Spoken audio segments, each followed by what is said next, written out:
yuzanu fihi al-khairu wasyarr, kebaikan dan keburukan betul-betul ditimbang di situ. Antum bisa bayangkan miliaran, bukan miliaran, mungkin triliunan manusia berkumpul jadi satu, kemudian diadili satu persatu. Kayak apa?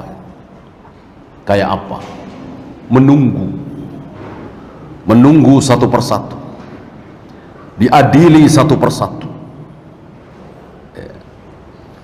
Maka ada nasihat, hasibu anfusakum qabla an tuhasabu. Sebelum nanti kalian dihisab, maka hisablah diri kalian sekarang. Berapa kali saya tertinggal sholat berjamaah, berapa kali saya berbuat maksiat, berapa kali saya kesiangan, berapa kali aku tahu si fulan butuh bantuan, aku tidak bantu, berapa kali hak Allah aku sia-siakan. Ditimbang, dihisab. Sebelum nanti kita dihisab oleh Allah, kita hisab diri kita. Sebentar lagi Ramadan, ini saat-saat di mana Nabi contohkan banyak menghisab diri, menghitung diri kita. Maka Nabi sengaja di bulan Ramadan itu, di 10 malam terakhir, menyendiri, tidak keluar dari masjid dan tidak banyak ngobrol. Maka beliau bikin kemah, tenda. Sebab kalau beliau tidak bikin tenda, kemah, duduk di situ, tentu sahabat datang nanya, ya Rasul tentang ini, tentang ini.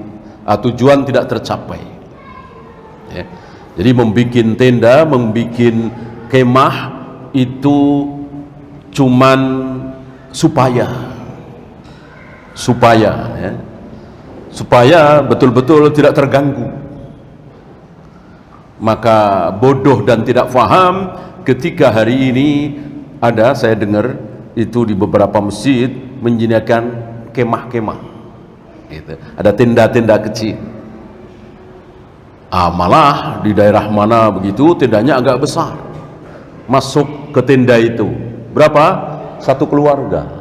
Ya udah ngobrol di situ satu keluarga. Anak, istri, suaminya gitu. Ini mereka salah faham dengan maksud. Ada contoh-contoh dari Nabi, perbuatan Nabi yang akal kita tidak bisa mencerna. Jangan pakai akal. Kenapa beliau menunjuk dengan jari? Kenapa beliau mencium Hajar Aswad? Kenapa beliau melempar jumrah? Kenapa beliau melarang duduk satu tangan kiri dikebelakangkan seperti ini? Ini duduknya al-maghdubi alaihim. Kenapa beliau sedekap di dada? Ini akal tidak bisa ikut berbicara di situ. Betul-betul sami'na wa ata'na. Tapi ada perbuatan Nabi, sunnah Nabi yang akal kita bisa bicara di situ. Salah satunya ini. Kenapa beliau membuat kemah? Tentu supaya tidak banyak yang mengerumuni beliau. Menghisap diri. Itu sekelas beliau yang sangat jauh dari dosa, yang sangat dekat dengan Allah, yang paling taat di antara manusia, masih menghisap dirinya. Bagaimana kita? Maka bulan Ramadan sebentar lagi kita hisap diri kita. Sudah berapa banyak kemaksiatan yang kita lakukan. Adapun yang baik-baik tidak usah. Tidak usah. Saya sudah berapa kali khatam Al-Quran ya? Sepertinya udah hampir 50 kali saya. Tambah 51, 52, lalu muncul kebanggaan. Jangan. Sudah berapa kali orang yang pernah saya tolong? Sudah berapa banyak masjid yang saya bangun? Jangan. Lupakan saja. Ya. Tapi berapa kali saya menyakiti hati ibu? Berapa kali saya menyinggung perasaan orang tua? Berapa kali ibu nelpon suruh datang aku nggak datang juga atau telat. Sementara ada seorang ulama sudah berhadapan di hadapan jamaah, tiba-tiba beliau ingat pesan ibunya harus memberi makan kambingnya. Ribuan jamaah ditinggalkan untuk menunaikan perintah ibunya, memberi makan kambingnya. Bukan masalah kambingnya, tapi masalah ibu yang memerintahkan. Luar biasa para ilmunya, dengan para ulama dengan ilmunya tahu mana yang besar, al-aham fal-aham. Tidak seperti kita, tidak seperti kita. Kita fokus dengan sesuatu, lupa dengan keluarga. Ya, ada seorang wanita yang keluar masuk gang-gang sempit membawa bantuan, tentu itu bagus sekali ya kan, bawa sembako, membantu fakir miskin. Dia lupakan suaminya. Dia biarkan suaminya bikin makan sendiri, bikin kopi sendiri, padahal itu kewajiban dia. Cukup dengan sholat 5 waktu, puasa Ramadan, menjaga kemaluannya, menutup auratnya, kemudian taat kepada suaminya. Cukup 4 itu bagi seorang wanita untuk bisa ditawarkan masuk surga dari pintu mana saja. Ayyuma imra'atin shallat khamsaha wa shamat syahraha wa hafizat farjaha wa ata'at zawjaha. Cukup 4 itu. Ini malah ditinggalkan, malah melakukan sesuatu yang keutamaannya jauh. Ada keutamaan jelas ya, membantu fakir miskin, bawa sembako, sebuah keutamaan, tapi jauh lebih kecil daripada taat kepada suami. Sementara taat kepada suami dia tinggalkan. Nah, begitulah orang yang jauh dari ilmu. Dan ini salah satu talbisul iblis, salah satu tipuan iblis seperti itu. Dari mulai syirik, bid'ah, maksiat, kemudian melakukan hal-hal yang tercela, kemudian tadi disibukkan dengan kebaikan-kebaikan kecil lalu meninggalkan kebaikan-kebaikan besar. Disibukkan dengan sesuatu yang tidak wajib lalu dia tinggalkan kewajiban. Ini salah satu talbisul iblis.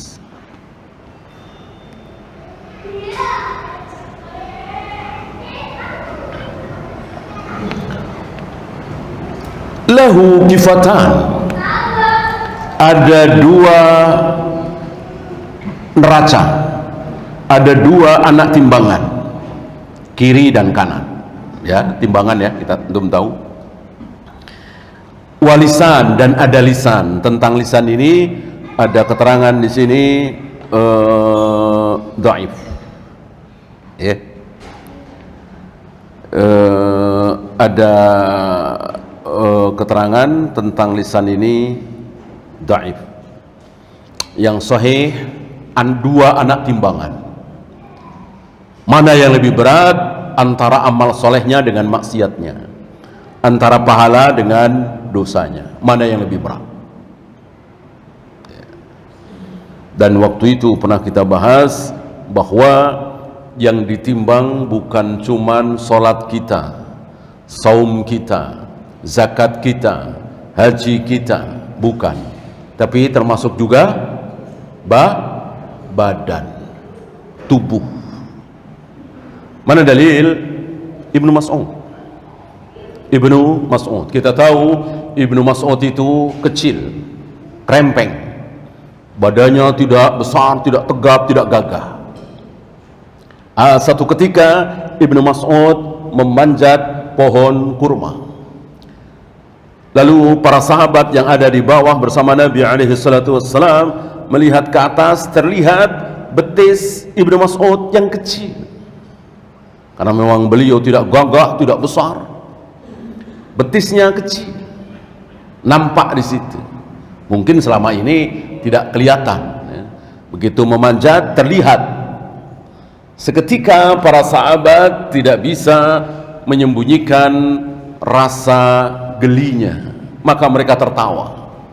Lucu, aneh melihat betis kecil. Karena para sahabat berjalan di muka bumi ini sebagaimana manusia biasa. Kalau ada yang lucu ya ketawa, kalau tersinggung ya marah, kalau nggak makan ya lapar, kalau nggak minum ya haus, dan seterusnya. Sebagaimana manusia biasa. Hanya mereka Allah berikan hidayah taat kepada wahyu, apalagi kesepakatan mereka dijamin benar. Nah, tertawa para sahabat, mentertawakan betis Ibnu Mas'ud yang kecil krempeng itu. Nabi mengatakan, betis yang kalian tertawakan itu nanti akan ditimbang oleh Allah, dan beratnya melebihi berat gunung Uhud. Kayak apa itu? Kayak apa itu? Ya. Kenapa? Nah, tentu kita tahu siapa Ibnu Mas'ud, turjumanul Quran. Persaksian beliau sendiri, tidak ada satupun ayat yang turun kecuali aku tahu turun di mana, turun berkenaan peristiwa apa, turun berkenaan dengan siapa. Gitu. Dari Al-Fatihah, Al-Baqarah, Ali Imran, An-Nisa sampai terakhir An-Nas, Ibnu Mas'ud tahu ayat ini turun di mana. Ya bukan cuman Mekah Madinah. Kalian itu kan pembagian dua, ada yang di Mina, ada yang di Arafah. Bahkan ada ketika Nabi satu selimut dengan Aisyah. Ya, Ibnu Mas'ud tahu karena betul-betul menyertai Nabi alaihi salatu wassalam, sering bertanya kepada Nabi alaihi salatu wassalam. Seandainya ada yang lebih tahu dariku tentang Al-Quran, akan aku datangi dia. Dan mengetahui tafsir Al-Quran, makna Al-Quran adalah ilmu yang sangat besar. Kenapa? Kenapa? Karena mengetahui apa maunya Allah, apa maksud Allah. Kan besar sekali ini. Allah yang maha besar. Ketika Allah berkata, ketika Allah berfirman, lalu saya tahu maksud Allah apa. Ilmu yang sangat besar. Sementara kita lihat berapa banyak saudara-saudara kita, ketika Allah berbicara apa, dia maknai apa. Jauh, sila kita jauh panggang dari api. Wadhkurullaha dzikran katsiran. Berzikirlah kalian dengan zikir yang banyak. Difahami, kita suruh zikir berjamaah, rame-rame. Kan jauh panggang dari api. Ya.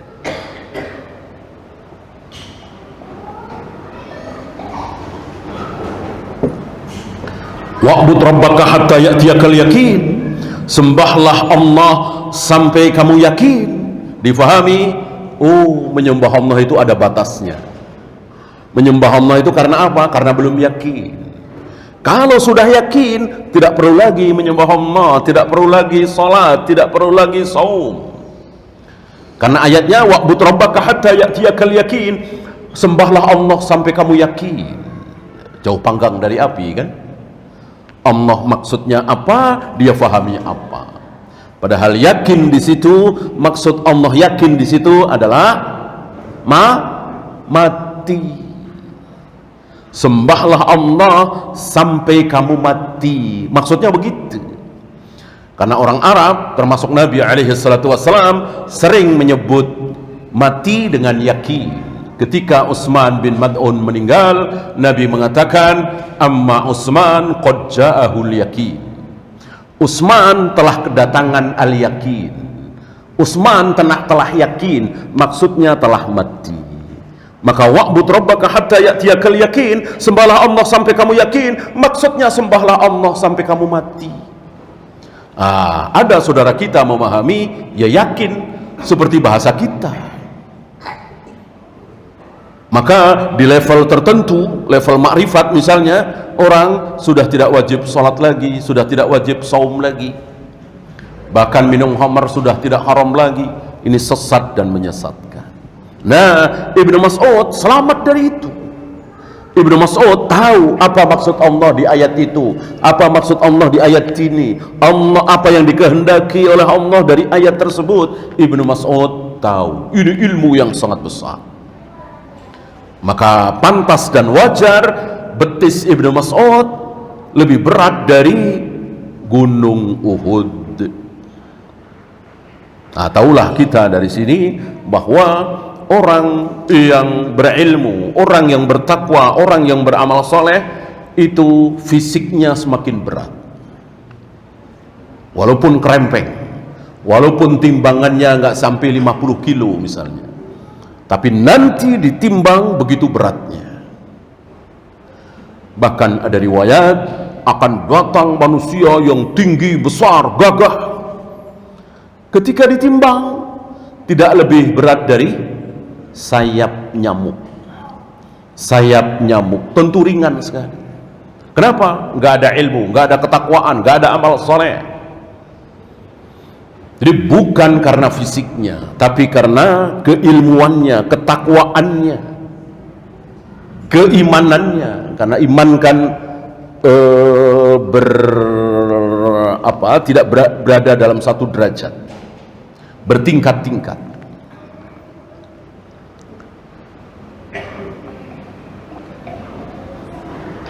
Termasuk kesikohan seorang muslim bertingkat-tingkat.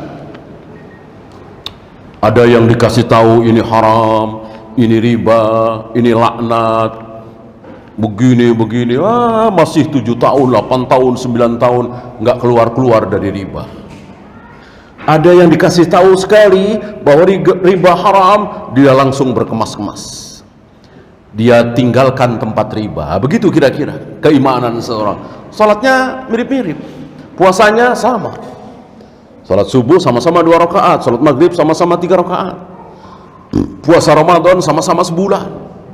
Tapi keimanan di dalam dada berbeda-beda, beda jauh. Nah, itu rupanya yang akan bisa membuat timbangan itu semakin berat, semakin berat, semakin berat. Ya. Maka jika antum tahu ada amalan yang bisa memberatkan timbangan, jangan ditinggalkan. Fokus ke situ. Ya. Ada satu kalimat yang ringan sekali di lisan, mudah diucapkan, tapi berat sekali di timbangan. Masih ingat? Subhanallah wa bihamdihi, subhanallahil azim. Ringan sekali, nggak sampai sepersekian detik, tapi itu membuat timbangan kita menjadi berat.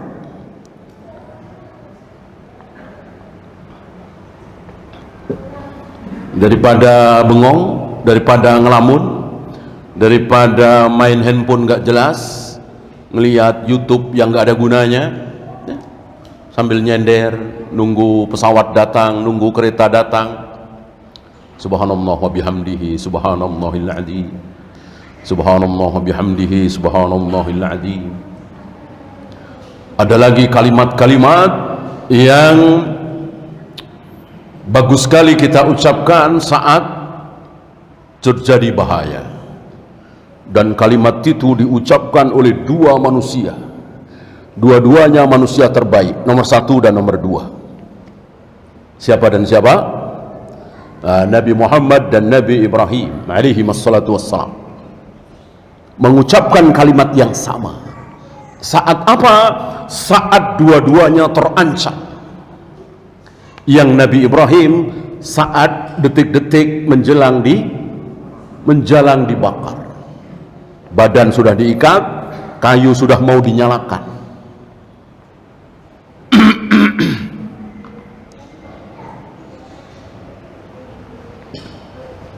Adapun Rasulullah mengucapkan kalimat tersebut sama saat 3 kelompok, 3 pasukan siap menyerang beliau, menyerang Madinah. yang dua dari luar, yang satu di dalam. Kan mengerikan sekali.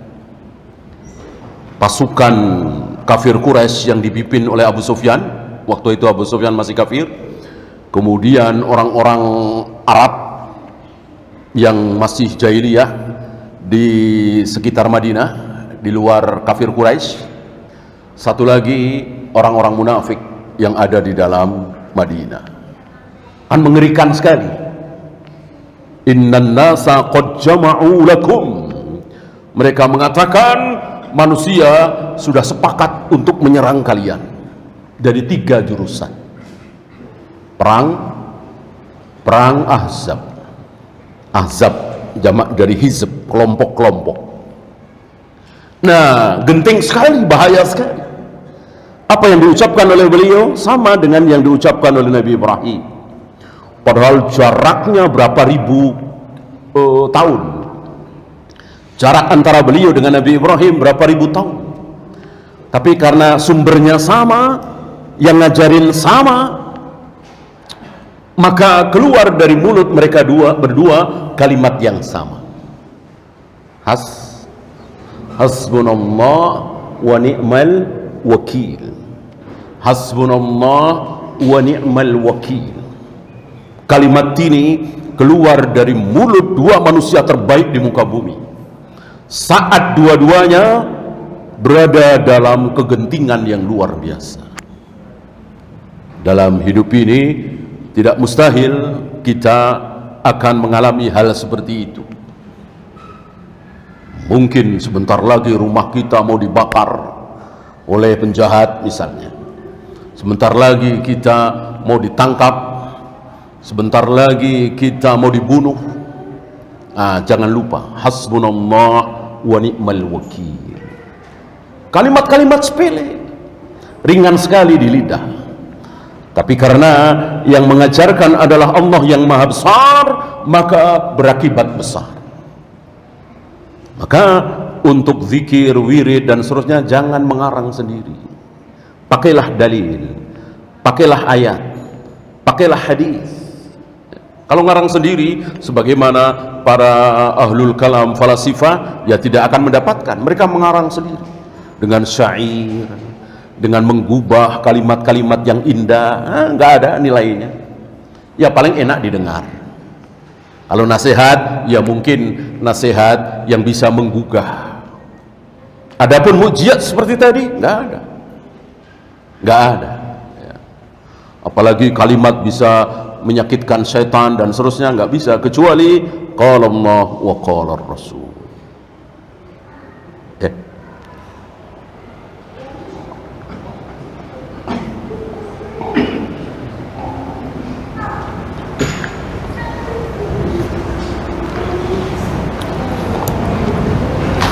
Dan tentang timbangan ini sekali lagi akal tidak bisa ikut berbicara.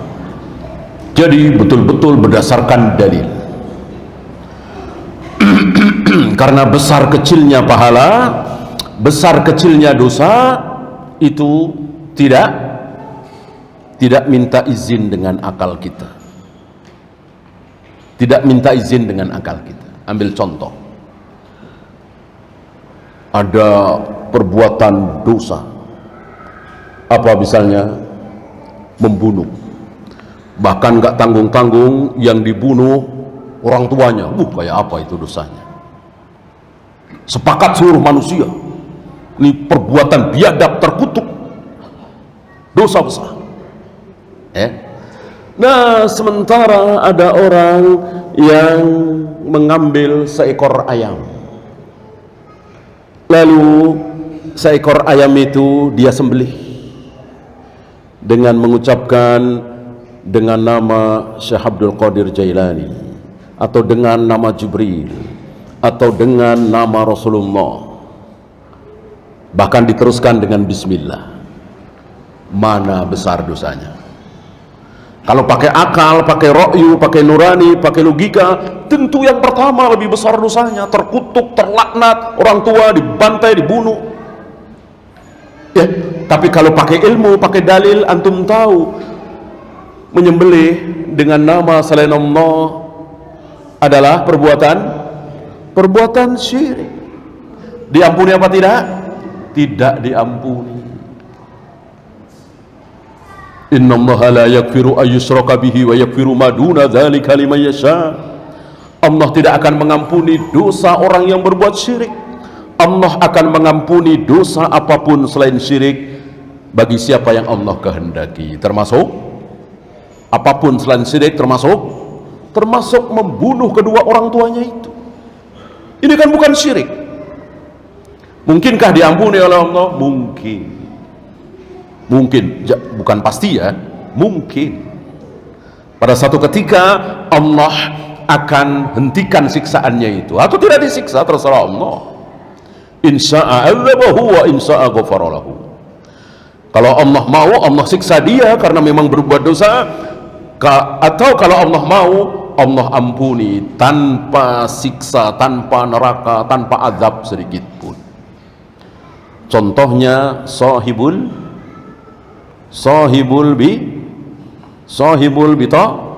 bitokoh, hadis bitokoh,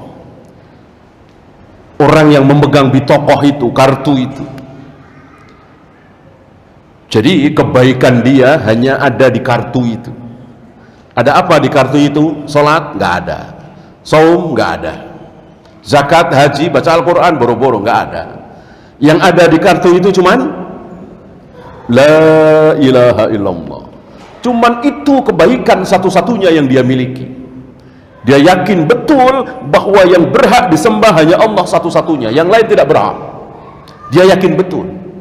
Tapi sholat tidak, puasa tidak, zakat tidak, haji tidak, baca Al-Quran tidak, dan seterusnya. Allah ampuni dia. Allah ampuni dia. Inilah Allah Maha Pengampun. Karena apa? Karena la ilaha illallah dia tidak batal. Kalau la ilaha illallah dia batal, ya sudah, neraka, syirik kan. Nah, di antara yang bisa membatalkan la ilaha illallah apa? Pembatal la ilaha illallah apa? Menyembelih sesuatu dengan nama selain Allah, bersumpah dengan nama selain Allah, demi langit, demi bumi, demi Rasulullah, demi Jibril, demi fulan, demi fulan. Ini syirik. Menolak satu ayat, menolak satu hadis, dan dia tahu bahwa itu betul-betul ayat Al-Quran, dia tahu bahwa itu betul-betul sabda Nabi, tapi dia tolak. Ini pun bisa membatalkan la ilaha illallah.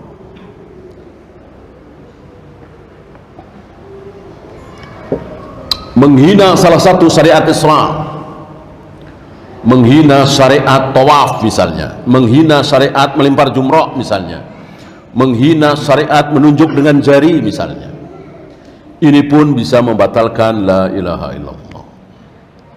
Contohnya banyak sekali, intinya di situ. Ya, oleh karena itu, walaupun akal kita sangat-sangat tidak setuju, tidak sepaham, yakin banyak ya, banyak syariat ini, apa yang datang dari Allah dan Rasulnya tidak sesuai dengan hawa nafsu kita, tidak sesuai dengan nurani kita, tidak sesuai dengan hawa nafsu kita, logika kita. Nggak apa-apa, yang penting tundukkan akal kita. Ya, barangkali di antara antum atau para wanita berat untuk menerima syariat bahwa dia harus mendapatkan 50 juta saja, padahal abang-abangnya dapat warisan 100 juta, dan itu aturan Allah, aturan Rasulullah. Walirrijali mithlu hadzil unsayain, bahwa warisan bagi anak laki-laki adalah 2 kali lipat dari anak perempuan. Mungkin ada berat, kok kan sama-sama anak ya, abang ya anak, saya juga anak, kenapa dibedakan?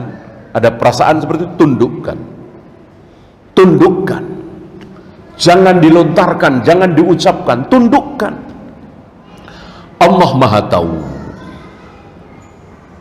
Ya,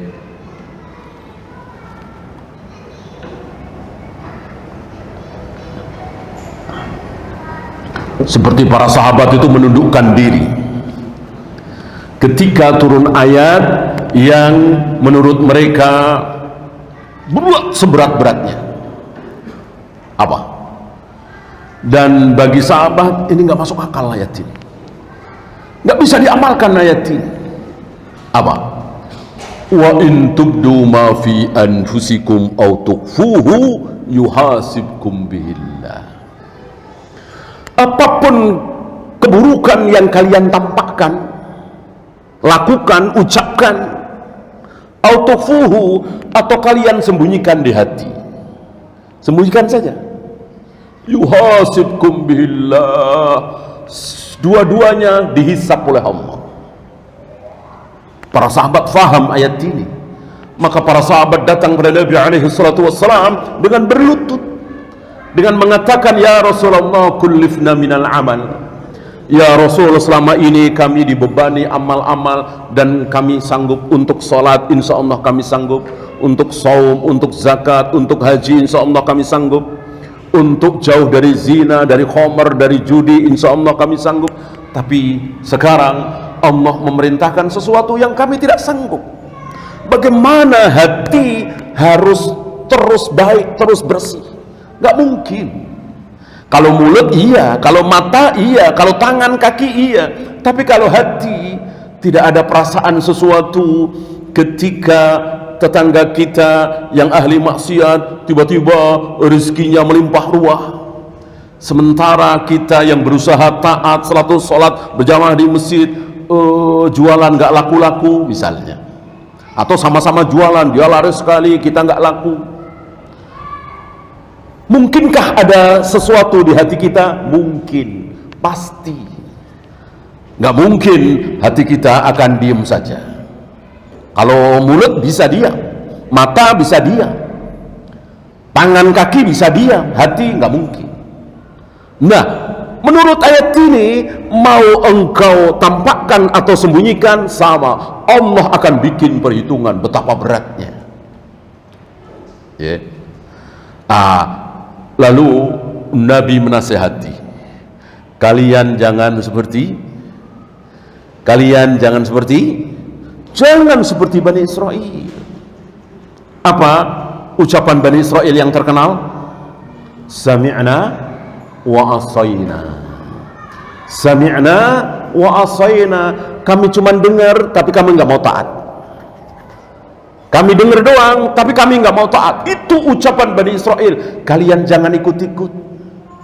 Ucapkanlah oleh kalian, sami'na wa ata'na. Sami'na wa ata'na. Kami dengar, kami taat. Kami siap dengar, kami siap taat.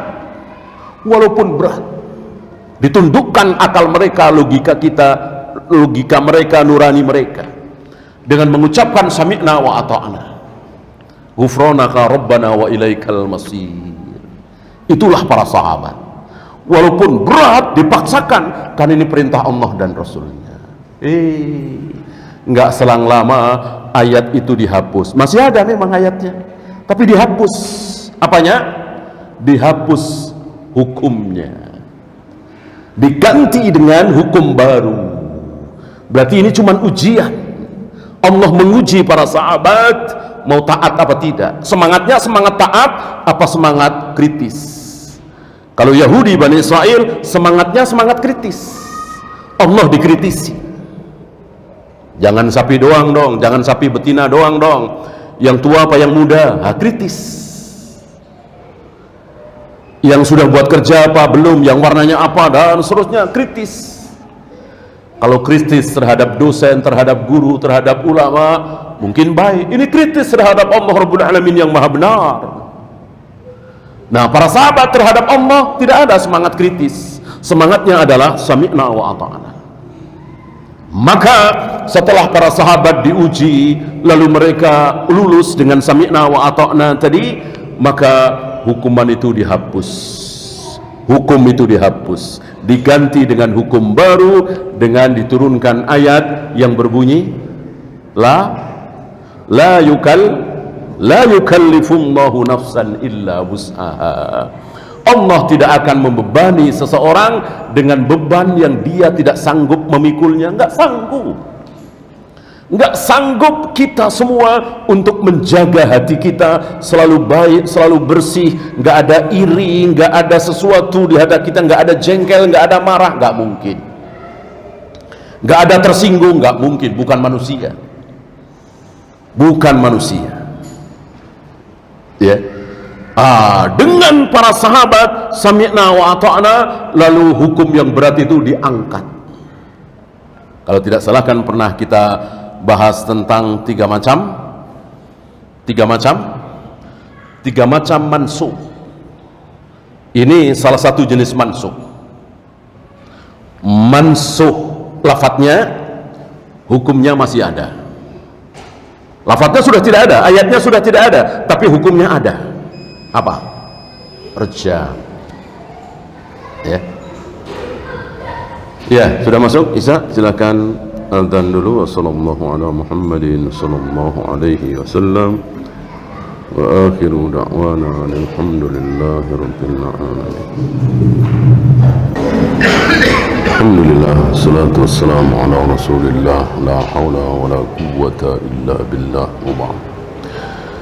Kita lanjutkan sedikit tentang mansukh. Mansukh itu dihapus, ya. Mansukh itu dihapus. Jadi ada ayat-ayat Al-Quran yang sengaja oleh Allah dihapus. Ada tiga macam. Pertama tadi, ayatnya dihapus, sudah nggak ada lagi. Adapun hukumnya masih ada. Apa kira-kira? Rejam. Ya. Dulu pernah ada ayat yang memerintahkan untuk merajam. Kalau tidak salah ayat itu bunyinya wasyaikhu wasyaikhatu idza zanaya farjumuhuma albitta. Syekh laki dan syekh perempuan yang dimaksud di sini sudah pernah nikah, ya. Kok berzina maka rajamlah. Rajam antum tahu, ya, dilempar kepalanya dengan batu, batunya tidak terlalu besar, sampai mati. Nah, ayat itu sudah tidak ada. Kalau antum mau iseng cari-cari ayat itu dari Al-Fatihah, Baqarah, Ali Imran, An-Nisa sampai terakhir An-Nas, nggak akan kita temui. Gitu. Adapun hukum rajam masih diamalkan oleh Rasulullah, oleh para sahabat, oleh tabi'in, terus sampai hari ini di beberapa negeri muslim menjalankan hukum rajam ini, ya. Tapi ayatnya sudah tidak ada. Maka Umar pernah mengkhawatirkan, aku khawatir kelak di kemudian hari akan ada orang yang mengatakan rajam tidak ada di Al-Quran. Rejam tidak ada di Al-Quran. Kekhawatiran Umar ini saya pernah dapati di sebuah masjid. Ada jamaah yang bertanya, Ustaz, bukankah rejam itu nggak ada di Al-Quran? Adanya cambuk. Di awal-awal surat An-Nur itu kan, wazaniatu wazani fajlidu huma mi'ata jaldah. Perempuan dan laki-laki yang berzina cambuklah 100 kali. Nggak ada rejam. Luar biasa kekhawatiran Umar terjadi hari ini. Yang kedua, hukumnya sudah tidak ada. Hukumnya sudah tidak ada, tapi ayatnya masih ada. Mana? Tadi. Wa in tubdu ma fi anfusikum aw tukhfuhu yuhasibkum billah, masih ada, kita baca, kita hafal, ya kan? Tapi hukum itu sudah tidak ada. Yang ada, yang selanjutnya, la yukallifullahu nafsan illa wus'aha. Ya. Kemudian ayat tentang perintah memberikan wasiat kepada ayah, ibu, keluarga, masih ada kan di surat Al-Baqarah 180-an sekian, ya kan? Apakah boleh mengamalkan ayat itu? Nggak boleh, sudah nggak berlaku. La wasiyata liwarisin, tidak boleh memberikan wasiat kepada ahli waris. Ayah, ibu kan ahli waris, nggak boleh dapat wasiat. Kalau saya meninggal, tolong berikan 50 juta kepada ibu saya. Nggak boleh. Nggak boleh. Karena ibu, ayah, ahli waris. Ahli waris tidak boleh mendapat wasiat. Yang terakhir, mansuh ayatnya. Mansuh pula hukumnya. Tentu sulit dicontohkan di sini. Jadi ayatnya sudah tidak ada, hukumnya juga sudah tidak ada. Sangat sulit untuk mencontohkan, dua-duanya nggak ada. Dan di zaman para sahabat pun mereka mengalami ini, nggak tahu lagi. Maka Umar pernah mengeluh kepada Abu Bakar. Dulu aku hafal surat Al-Furqan atau An-Nur ya, banyak. Tapi sekarang tidak sebanyak dulu, banyak yang lupa, banyak yang hilang. Lalu dibaca di hadapan Abu Bakar dari awal sampai akhir. Kata Abu Bakar, sama, aku juga tinggal segitu, banyak yang hilang. Lalu Abu Bakar dan Umar datang kepada Nabi alaihissalatu wassalam, ya Rasul, aku hafal surat Al-Furqan itu dulu banyak, sekarang tinggal. Dibaca oleh Abu Bakar dan Umar di hadapan Nabi. Kata Nabi, sama, aku juga tinggal segitu. Diangkat oleh Allah, dimansuh, dibikin lupa. Manansah min ayatin au nunsiha, ayat yang kami mansuh atau ayat yang kami bikin kalian lupa, kami ganti yang lebih baik. Itu masih mending beberapa ayat. Nanti akan terjadi di mana seluruh ayat Al-Quran akan diangkat. Jadi tidak ada lagi ayat Al-Quran di muka bumi. Minas sudur wa minas sutur, dari dada-dada kaum muslimin hafalan, dan dari kertas mushaf, buku, jadi bayab, menjadi putih bersih. Nanti mushaf-mushaf Al-Quran di muka bumi itu akan polos, nggak ada tulisan lagi. Maka hadis dhaif yang mengatakan kelak Al-Quran tinggal tulisan, yang benar bahkan tulisan saja tidak ada. Wallahu a'lam. Ya, itu saja, waktu habis, kita akhiri. Subhanakallahumma bihamdika asyhadu an la ilaha illa anta astaghfiruka wa atubu ilaik. Assalamualaikum warahmatullahi wabarakatuh.